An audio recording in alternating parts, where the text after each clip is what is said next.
2 Corinthians chapter 13. This will be my third visit to you. Every matter must be established by the testimony of 2 or 3 witnesses. I already gave you a warning when I was with you the second time. I now repeat it while absent. On my return, I will not spare those who sinned earlier, or any of the others, since you are demanding proof that Christ is speaking through me. He is not weak in dealing with you, but is powerful among you. For to be sure he was crucified in weakness, yet he lives by God's power. Likewise, we are weak in him, yet by God's power we will live with him in our dealing with you.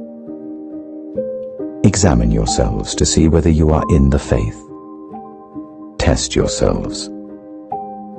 Do you not realize that Christ Jesus is in you, unless, of course, you fail the test? And I trust that you will discover that we have not failed the test. And now we pray to God that you will not do anything wrong. Not so that people will see that we have stood the test, but so that you will do what is right, even though we may seem to have failed. For we cannot do anything against the truth, but only for the truth. We are glad whenever we are weak, but you are strong, and our prayer is that you may be fully restored.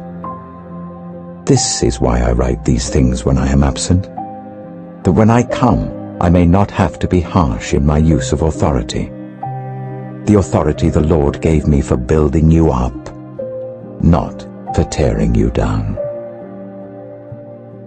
Finally, brothers and sisters, rejoice.